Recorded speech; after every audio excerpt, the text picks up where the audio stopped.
everybody, it's Frozen with Outdoor Adventures, and thanks for joining me. Today we're talking all about insulation. Now there's a lot of stuff going on behind me. We're going to get to it all in this video, I promise. But first I wanted to share a story with you to kind of convey my point. So I was backpacking in the Red River Gorge in Kentucky at the beginning of the year, and it was pretty early in the season.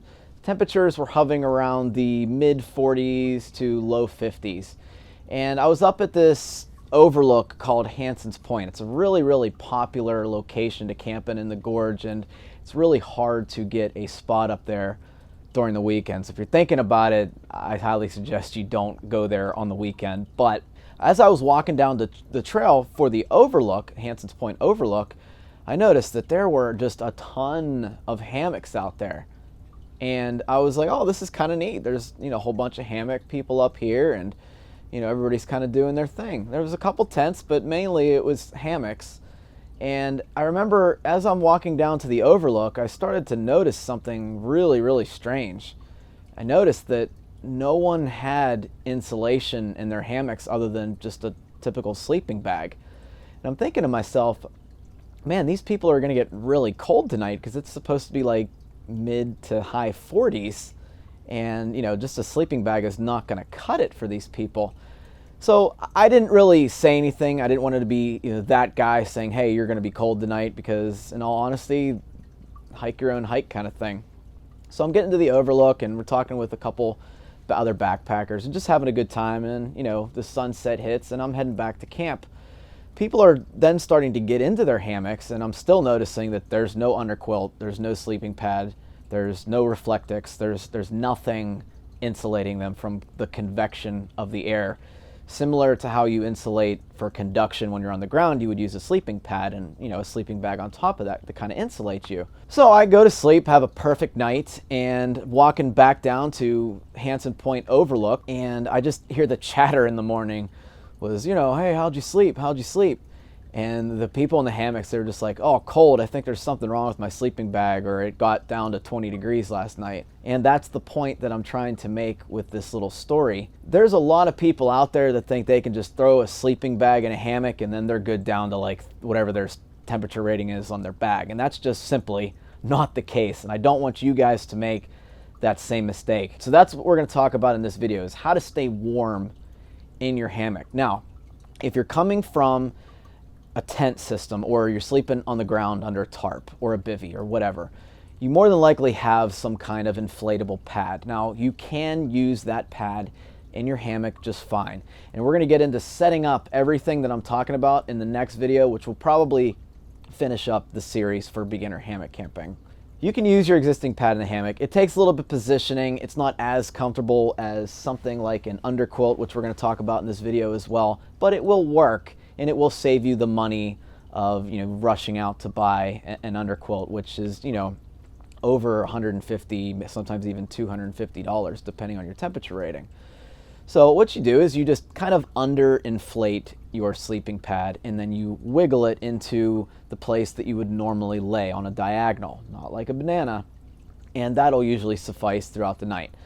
If you want to get a little more comfortable, you might want to look into something like this. This is an underquilt, and all it is it's a sleeping bag that hangs not underneath of you, but underneath of the hammock.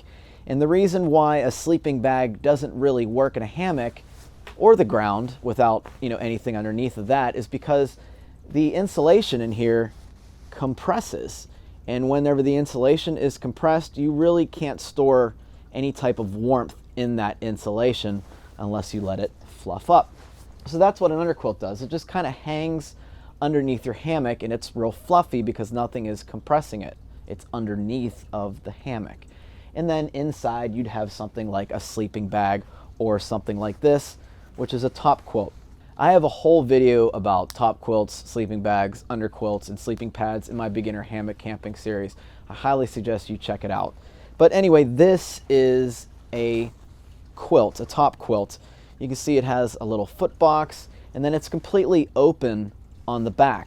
So not only is this a great comfort item as far as keeping yourself comfortable at night and not having to wiggle around in the sleeping bag, but it also offers some weight savings, where you don't need to bring that back insulation. In fact, some manufacturers like Big Agnes, really high quality manufacturer here, they're starting to make sleeping bags with just a flat material on the back, not even having any insulation in the back, because that insulation is going to be picked up by your sleeping pad. So there's some weight savings here that you can get with something like a top quilt. Now, you can use your existing sleeping bag. You can kind of just open it up and drape it over you, or you can slide your feet down into it and zip it up, just like you would a standard mummy bag or rectangle sleeping bag. The point is that you want the insulation on top of you, and you want the insulation under your hammock.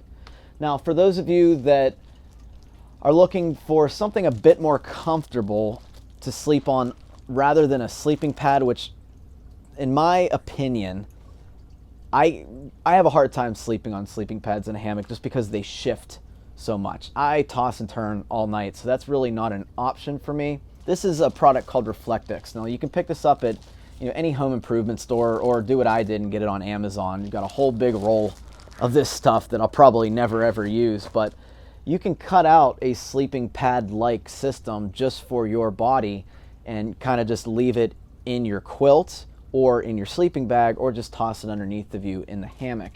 And this, in my experience, I haven't tested it lower than 55, but I was perfectly fine. And all it is, it's like a space blanket with bubble wrap inside, if you guys can see that. So it gives you a little bit of padding. You can also use this stuff on the ground on the cheap if you don't want to buy a sleeping pad, but this works out great. I also use it to cut out cozies for my pot, so I can hold it and have a second container that I can put packets of oatmeal in, because I cook inside of my oatmeal packet instead of actually putting the oatmeal in my pot. And this keeps everything warm. It's especially good for holding coffee, but it's a whole nother topic that I don't want to get into. So something like Reflectix is definitely a cheap option for you, and I forget how much this costs, but it's very, very inexpensive. You can do a whole bunch of things with it.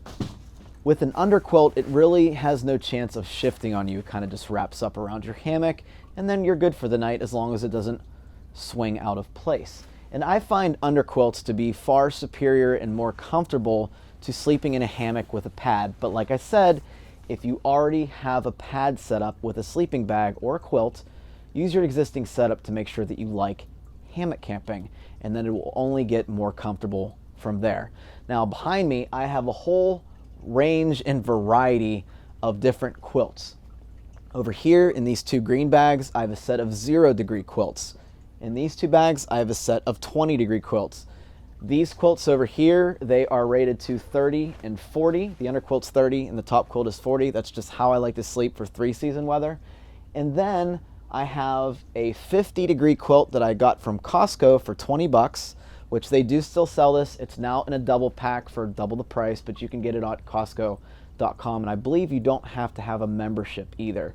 So if you have a friend, there's a whole bunch of different colors to choose from, but this is definitely good down to about 52 degrees in my experience. Now, I'm a little bit of a hot sleeper, so let's say it's rated to 55 degrees comfortably. Now, this quilt is shorter than this quilt, and that's because this is a full-length underquilt, and that is a 3/4 length underquilt. So that 3/4 length underquilt wraps around my shoulders and comes right about to my calves, or right under my knee.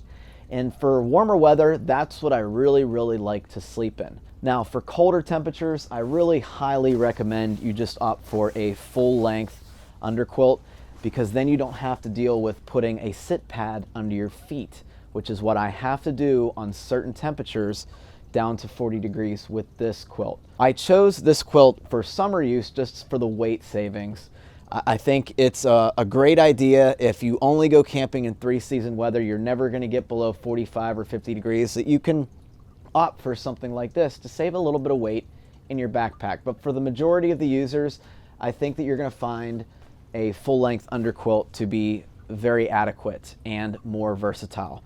It's just, I like to camp in all different types of temperatures. I really try not to limit myself to one series of temperatures, which brings me to my most important topic about what I want to talk to you today about. What temperature rating do you choose? This is all going to be dependent on where you live, how warm you sleep, and where you like to hike. For someone living in, say Florida, where it's pretty darn hot all year round, I don't really suggest that you get a set of 0-degree underquilts. I myself live right outside of Pittsburgh, Pennsylvania, and I try to go everywhere that I can. In fact, next year I'll be hiking the Appalachian Trail, and I'll be starting with these 20 degrees behind me. So if someone was to come up to me, someone in my area were to come up to me and ask me, if they only had the option to purchase one temperature rating set of quilts, what would I get? I would honestly just tell them that they need to look at the temperatures that they are hiking and the months that they would be hiking from. See the average temperature. There's a whole bunch of weather resources you can use on the internet. All you got to do is either type the zip code or the location that you want to be, average temperatures, into a Google search, and it'll come up with all the average temperatures for every month that you're looking for. Buy your quilt based on that temperature rating. A tip that I can give you, it seems whatever temperature rating you get, if you add 20 degrees to that, you'll still be comfortable. Any more than 20 degrees, that's when I start sweating in my quilts. And sweat is just something that you don't want to do. You don't want to be sweating in your quilts. Not only will you feel uncomfortable and more cold than you should, but you also start to ruin the insulation inside of your quilt, and it will make you have to wash your bag more often. Now, with that being said, an underquilt temperature rating is not as bad as a top quilt temperature rating because you're able to vent these rather well. And what I mean by venting, this is a S-beaner that clips onto the suspension of your hammock, and then it has some shock cord which you can use to tighten or loosen as you see fit. So if you just raise this up on your suspension and you leave this area open right here where your head and your feet go, you can kind of control your climate inside of your underquilt. Now you can do the same thing with a top quilt to an extent, but sometimes you just want to have something over top of you. And if it's between temperatures, you can roll it down a little bit and get some air, or kick a leg out. But I really do start to sweat over 20 degrees, the temperature rating that these are rated for. So you don't want to be too hot in the summer, and you don't want to be too cold in colder temperatures. So what's the temperature rating that I suggest? It all depends on your location. Now, I go into a little more in depth about this topic in my beginner hammock camping series when I'm talking about sleep systems. So I highly suggest you check that video out. I wanted to at least go over my thoughts on insulation and the massive amounts of temperature ratings that I can now sleep in that came with a huge cost to me because I really didn't decide right the first time. So I rarely ever use those 0-degree bags. I have found myself using the 20-degree bags more often than not. And here's another thing, another tip. If you get one temperature rating and you get a warmer temperature rating, say you're at a 30 and then you buy a 50 or a 40 degree, you can layer those quilts similar to how you layer your clothing, and you will be able to achieve a lower temperature rating just by layering. Same thing with top quilts, same thing with underquilts. So keep that in mind. And as far as using your existing stuff in your hammock, you can definitely do it, and that's where I suggest you start from. In the next video, I will show you how to set everything up, and I'll show you how to adjust your underquilts so that you can stay comfortable and warm. I'm Frozen with Outdoor Adventures. I'll see you in the next one, and we'll wrap this thing up.